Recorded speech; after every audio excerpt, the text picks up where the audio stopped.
Hey, welcome back. So today we're going to talk about how to read your natal chart, the basics.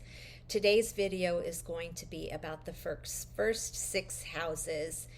And then the next video that I will put out next week will be the other six houses. And the reason being is that your natal chart is divided into 12 houses.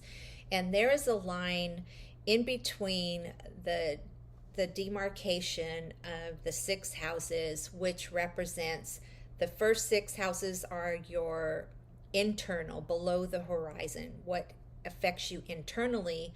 And then through mastering the internal world, you have the external world, which is the houses 7 through 12. So we're going to go over the internal world first, so that way you can learn more about who you are and how to read your natal chart. So first of all, in a natal chart, you have the seasons, you have the masculine and feminine energy, you also have the planets, you have the aspects, and you have your zodiac signs. So what you'll want to do is get a copy of your chart. You can find it for free online, and you'll need to have your birth date, your birth time, and where you were born. And the reason why your birth time is so important is that is how you're going to find your ascendant sign. And your ascendant sign is the mask that you wear in the world. And it's how other people see you. So sometimes if you tell somebody, oh, I'm a Gemini, and someone, because it's your sun sign, and someone will say, you don't act like a Gemini. And that's because they see you as your ascendant sign, not your sun sign. So one of the things I want you to know is that your ascendant is the mask that you wear. Your sun is who you are here to master. And your moon is your intimate side. It's the part of you that you share with the people that you love. Okay, so we're going to start with the first six houses, and I'm going to cover the natural rulers. Remember, your birth time and your birth date and place have an effect on where your ascendant sign is going to be, but I'm going to cover the natural ruling zodiac signs of the first six houses and the planets that they represent. So the first 3 months of the astrological chart falls in the spring. So it's the spring season. So think of the spring as like new birth, new beginnings. This is when the green starts to come back. It's where you feel inspired. Now, Aries is a fire sign. Fire signs ignite inspiration. Also, Aries is ruled by Mars, and Mars is the planet of I act. So it's the character that you create. It is also how you achieve things in the world, like where you take action. Because Aries is a fire sign, they can be premature in when they do take action. And that's where they become very reactive instead of responsive. And it gets them into trouble.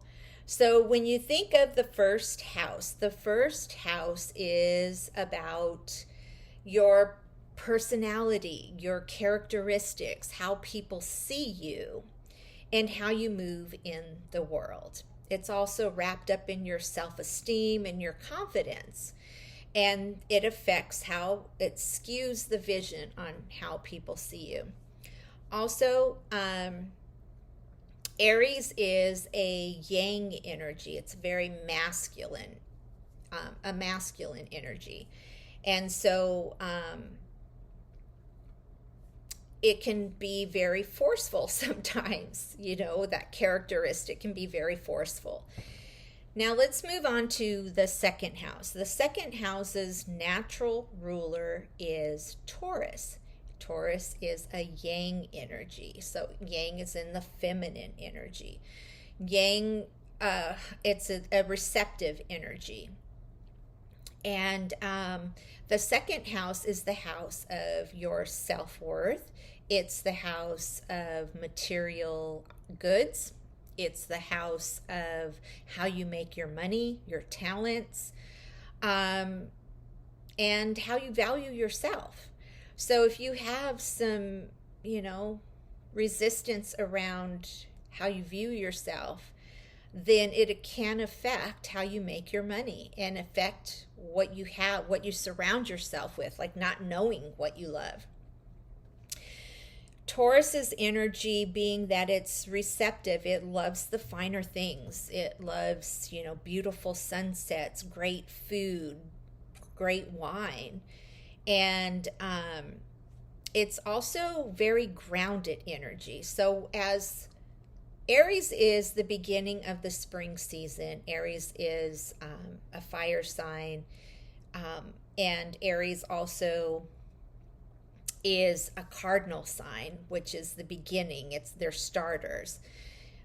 But Taurus is a fixed sign, and it's an earth sign. So when you think of a Taurus being very grounded, like a tree of earth, that's why Tauruses can be stubborn sometimes, because they're very grounded in their convictions of what they love.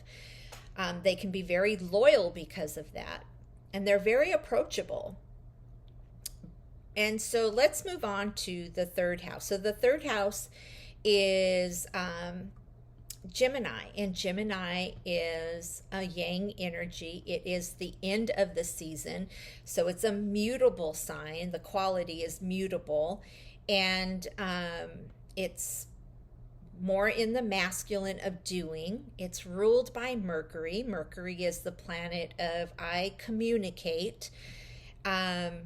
And it rules the house of early education, communication. This is even emails, any sort of, video, social media, any of the ways that we communicate in the world.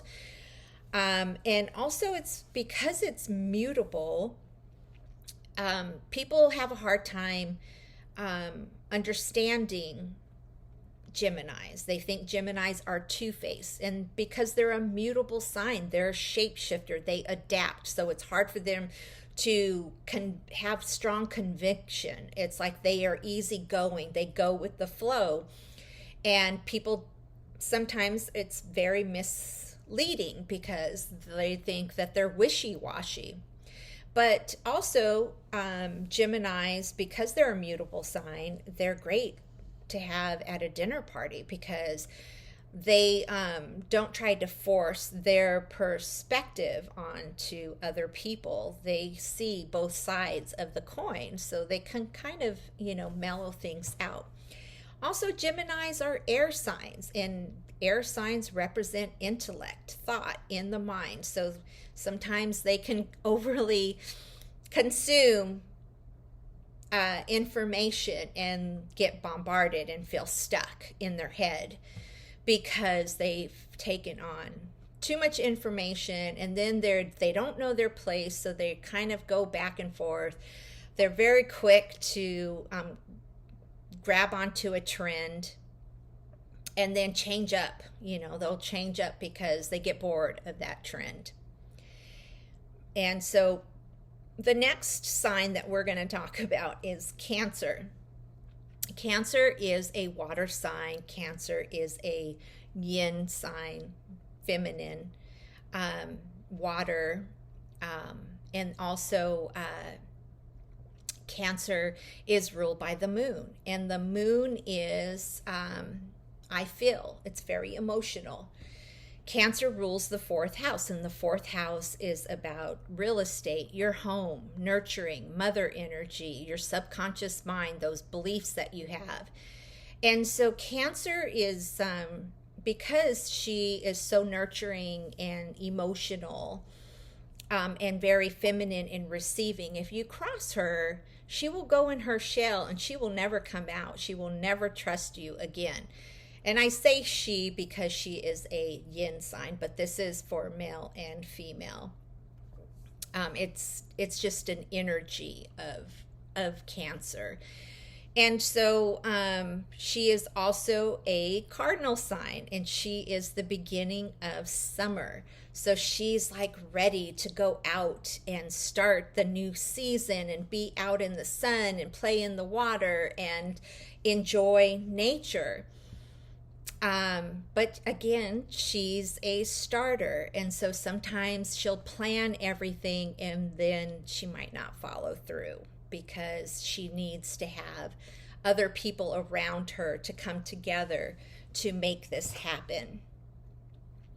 Let's move on to the fifth house.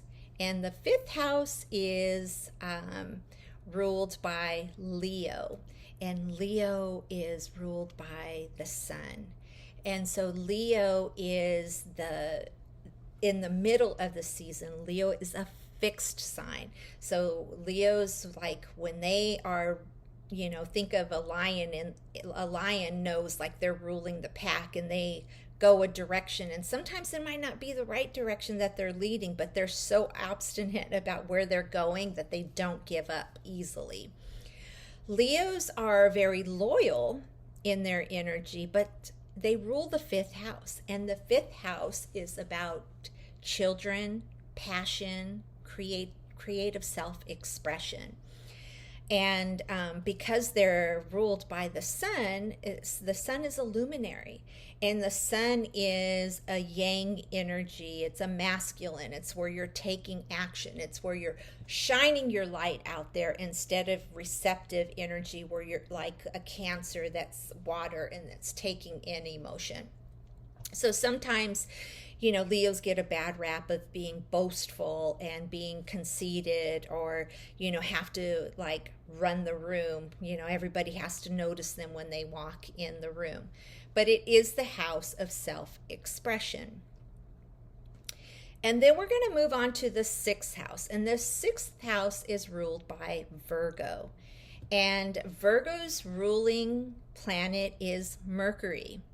And so it's how you communicate through details of planning, the planning for your health, to have the optimum amount of health. Like Virgos make great health coaches. Also, Virgos are an earth sign, and they are a yang energy. They're feminine. And so they're very receptive, and they are mutable. So because they're so detail oriented, they might come off as being perfectionists, but then they hold themselves back because they sometimes are, mutable signs are shapeshifters. So they kind of overthink and talk themselves out of what their plans are because it's like they don't want to ruffle any feathers. Now, they're the ruler of the sixth house, and the sixth house is about health, habits, co-workers, daily routines. And so with this Virgo energy, it is, being the perfectionist and having to plan and have all of the detail. So those are the first 6 houses that we're going to cover today. But when we think of the first 6 houses and we think of their seasons, so we covered spring and we covered summer. We covered how each sign is either a cardinal, a fixed, or a mutable sign. And we know that if you're a cardinal sign, you're a starter.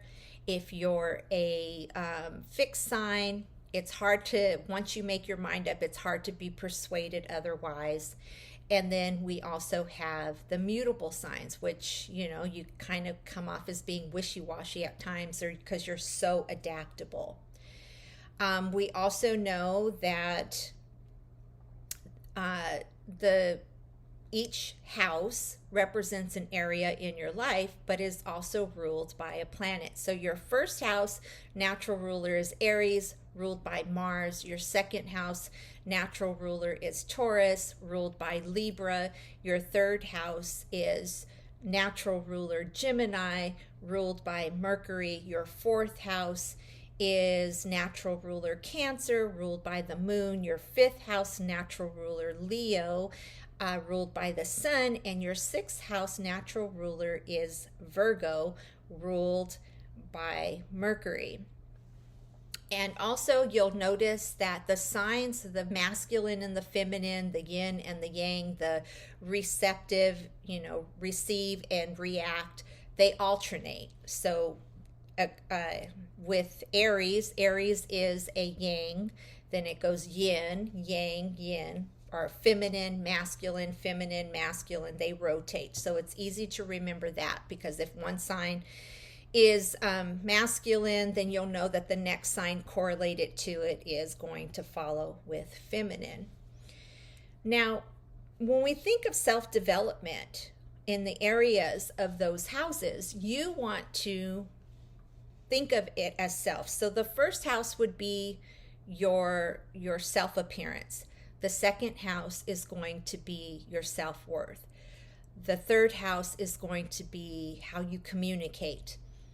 The fourth house is going to be your home, your expression in the home.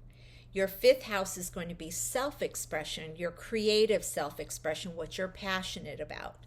And then your sixth house is going to be your health, your expression of your health and how you take care of your body. And so why it's so important to know that is because those are elements in your chart that you need to master so that you can move on to the other 7 houses and be able to be your highest version. And when you invest in the houses below the horizon, it's when you get to sit with yourself. It is that waning energy. It is self-reflect and introspection. And that's why, like with Aries, because they're a fire sign, they can get themselves in trouble because they can be so reactive without reflecting first. So we know that Aries is a fire sign, Taurus is an earth sign, Gemini is an air sign, Cancer is a water sign, Leo is a fire sign, and Virgo is an air sign. Remember, we're only going over the first 6 houses. And so how you're going to read your chart is you're going to know, what the house is, what area in your life the house represents. But then you're going to look and see in your chart, who do you have ruling that area in your life. And then you're going to want to see if there's planets. I didn't go into the aspects. The aspects also, they tell you about where you're going to have conflict and learning lessons. But I'll get into that in the next video, so I don't give you too much information. But for this, we're just going over the basics and learning how to use it as a self-development tool by knowing every area in your chart. Now remember, like I said before, you have all 12 houses in your chart, and you are a part of the whole star system. You're not cut off because you were born as a sun sign in Leo. Does not mean that you don't have any Capricorn. I hope that this helps you with the basics. Like I said, we'll go over the next 6 houses, but this is just to cover the first 6 houses. So with the information that you have, and you get your copy of your natal chart, look at your houses, who's ruling the houses, what planets you have in those houses. So that way you know the how, which is your zodiac sign, the house is where, and the planets are the what. And it starts telling the story about who you are. In other videos, we'll get into like like the best career and the best partner and all of that. But for now, I'm just keeping it with the first 6 houses that you can start asking those questions in those areas. And that way you can start to excavate the person that you are, your internal world. I also want to leave you with this. Your life is divided into pillars, and this might help you while you're reading your chart. You have your spiritual health, your mental health, your physical health, your emotional health, and your financial health. So when you're looking at your first 6 houses, pay attention to how you are making healthy deposits in those areas of your life. For instance, in your second house of self-worth, are you putting deposits of physical health in there? Because we all know that when we feel good in our body, when we exercise, we start to feel our value. Or it could affect your first house and your house of your self-appearance. So just know that. Compare and contrast those 6 houses, the information that I just gave you, looking at your chart, who you have ruling, and how you can form the pieces together of your puzzle. I know that we didn't go over the other zodiac signs, so it feels like it's only partial of the information that I'm sharing with you. But like I said, I don't want to inundate you with so much information that it gets overwhelming. So I hope that you find this video helpful. And if you have any questions or there's something that you're still not understanding and you want some clarity on, please leave me a comment. Make sure you like this video, share it with someone, with a friend if they're trying to learn how to read their chart from the basics. And I will see you on the next video. Thanks for being here.